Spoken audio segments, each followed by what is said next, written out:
De toute façon, moi, vous n'arriverez pas à m'hypnotiser parce que je suis pas hypnotisable. Ben voilà le genre de phrase qu'on peut entendre, par exemple, de la part de personnes qui seraient allées à un spectacle d'hypnose et puis qui n'auraient pas répondu positivement au test de sélection des sujets, ou alors de la part de personnes qui se considéreraient comme trop intelligentes pour être mises dans une transe hypnotique. Et beaucoup d'experts en hypnose actuellement s'empresseront de recadrer ça en disant bah non, mais voyons, il n'y a pas d'histoire de hypnotisable ou pas hypnotisable, tout le monde est hypnotisable. À partir du moment où vous avez un cerveau, vous êtes hypnotisable. Mais pourquoi est-ce que cette idée qu'il y aurait des personnes hypnotisables et des personnes qui ne le sont pas n'est pas si bête au fond? Eh bien parce que ces mêmes experts, par exemple, si vous les poussez dans leur retranchement en leur soumettant des cas limites, ils commenceront à vous mettre des exceptions. Oui, tout le monde est hypnotisable, mais quand même les enfants au-dessous d'un certain âge, peut-être certaines personnes dans des cas de sénilité, dans des cas de troubles cognitifs, dans certains cas de troubles du spectre autistique, dans des états d'intoxication, etc., etc. Ils commenceront à vous faire une liste d'exceptions de personnes qui appartiennent normalement au tout le monde. Donc elles sont où ces personnes dans tout le monde?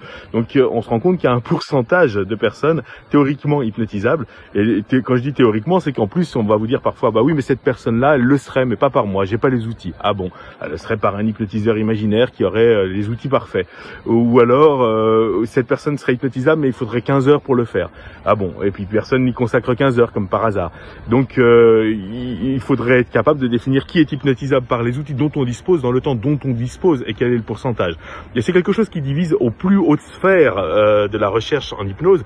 Vous avez des personnes qui considèrent en effet que c'est un trait cognitif absolument universel, d'autres qui considèrent que il y a des personnes qui en sont capables et des personnes qui en sont pas capables, et qu'il y a des traits neurologiques qui correspondent à ça. Ça dépend aussi un peu de la définition qu'on en a. Est-ce qu'on a une définition extrêmement stricte de l'hypnose et du coup tout le monde n'en est pas capable? Est-ce qu'on a une définition extrêmement large de l'hypnose qui inclut beaucoup plus de monde? Ça c'est un autre point. Mais il y a une chose intéressante, c'est la corrélation avec l'intelligence. C'est que s'il est vrai que tout le monde ou que certaines personnes sont hypnotisables et d'autres non, ça n'est sûrement pas lié au fait d'être bête. Être hypnotisable n'est sûrement pas être docile, être bête, et au contraire, on observe depuis bien longtemps que c'est plutôt l'inverse, que c'est plutôt une preuve d'intelligence d'être hypnotisable. Donc quand quelqu'un dit ah bah moi je suis pas assez bête pour être hypnotisable, là pour le coup il se trompe, et là pour le coup c'est un cliché qu'on peut démentir, parce que souvent c'est justement une preuve de créativité et d'intelligence de la part du cerveau d'être capable de développer toute la richesse d'une expérience hypnotique.